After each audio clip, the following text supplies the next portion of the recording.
Welcome back, Troglodytes, to another episode of Trogly's Guitars. Today we have a 1960 Gibson LP-RO reissue Les Paul in a black finish. Most of these ROs, reissued guitars, you typically see, nice cherry sunburst. You got pretty nice tops on the 59 reissues and more mild tops on the ROs, but it really just depends what year and specs you get. But I don't have too many historic guitars, mainly because the market just confuses me. I don't see why people pay as much for these.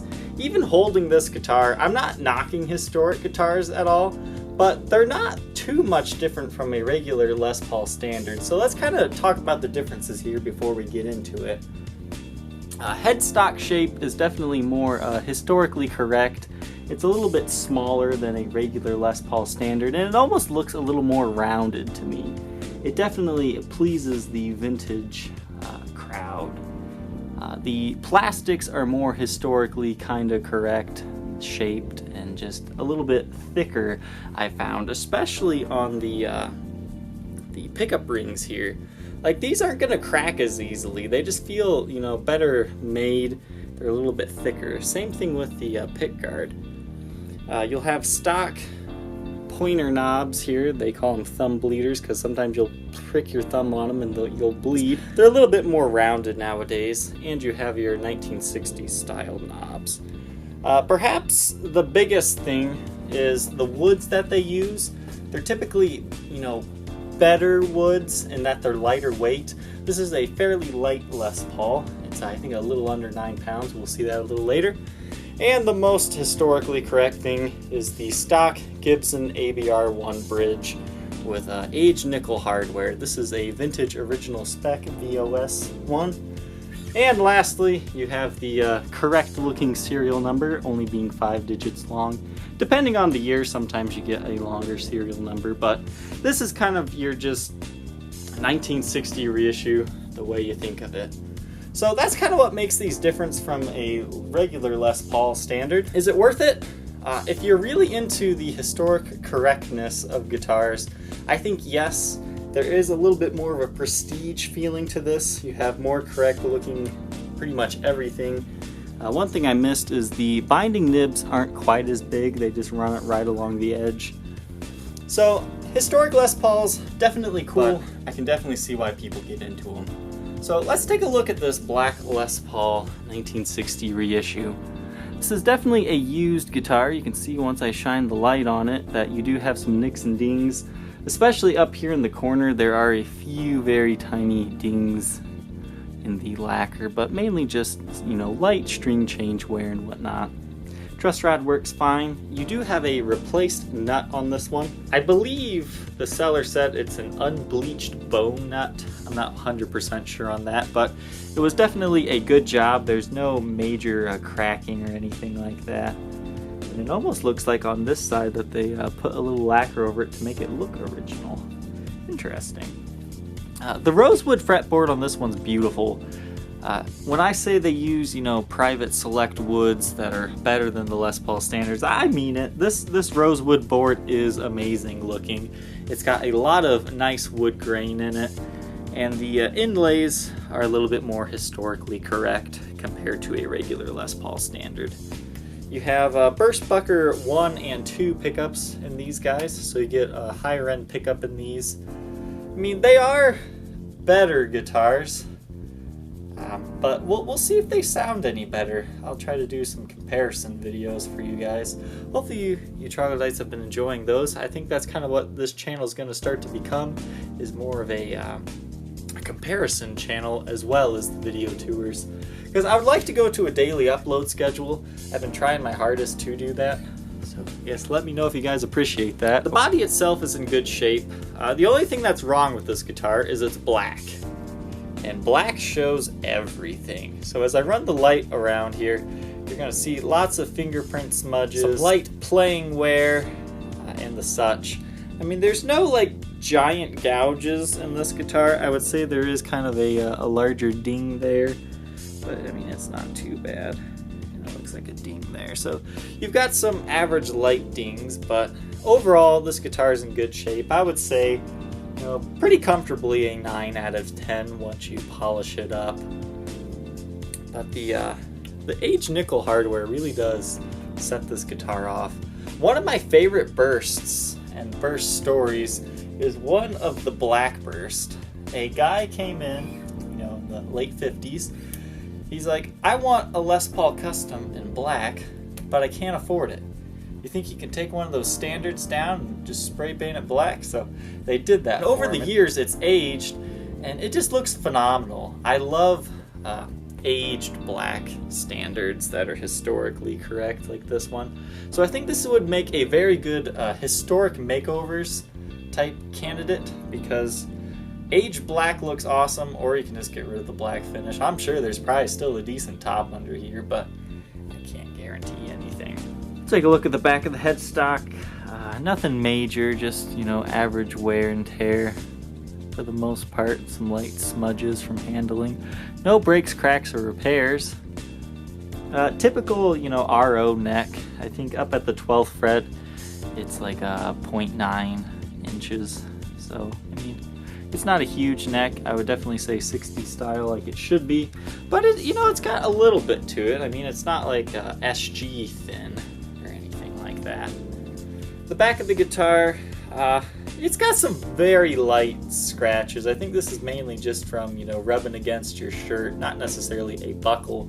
But there definitely is some scratches into it, especially in the control cavity cover there. It does have the correct bumblebee caps as well, and vintage styled wiring. The only thing wrong with this guy is the input jack here. The plastic around it is cracked. It's completely missing there, and that's why in the 70s Gibson went to a metal plate instead of this dumb plastic stuff, because you get that. So being historically correct doesn't always mean it's a better option as far as functionality, but us Les Paul guys, we like to be historically correct. Condition-wise, right here, I didn't even notice that before now, is there is kind of a pretty good ding right there. That kind of looks like a slash. It'll occasionally catch the light and you'll see it. And here you can kind of see those polishing swirls and picking marks a little bit better. So definitely don't think it's a mint condition guitar by any means, but most of this will polish out except for that. Being a newer guitar, it's not going to glow too much under black light, but we'll at least be able to see if something was repaired. But it's looking good. You've got some very light glowing to it, but due to the black finish you don't see too much. It glows a little bit more here on the back. Nice green color. But it looks like we're free from breaks, cracks, repairs, touch-ups, refinishes, all that stuff. And it proves to us that this isn't a real 1960, but I'm sure there's a lot more that will prove that it's not one of those. This one weighs 8 pounds, 12.7 ounces, so you're just under that 9-pound mark, which is remarkable. This reissue does come with its original Gibson custom case. This was back before they did the lift and reissue styles. You can see you've got some white smudges on this guitar, you know, every once in a while, but overall it's in pretty good shape. All latches work and whatnot. Beautiful burgundy interior. I really do like these Gibson custom cases. They really do form fit to the guitar and protect it really well. This guitar has every piece of case candy you could ever want, except for the one that you care most about, which is the COA. But it does have a bunch of the other paperwork that have the serial number and stuff on it too. So it is complete, but without the certificate of authenticity. But it definitely is authentic. We will be demoing today through a Gibson GA30 Super Gold Tone. For the cleans and for the dirties, a Marshall JMP 1C 1-watt tube amplifier.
If you think you might be interested in this Gibson LPRO, feel free to contact me on my Facebook page, facebook.com/Troglys, Trogoys, or you can check out the listings on Reverb or eBay.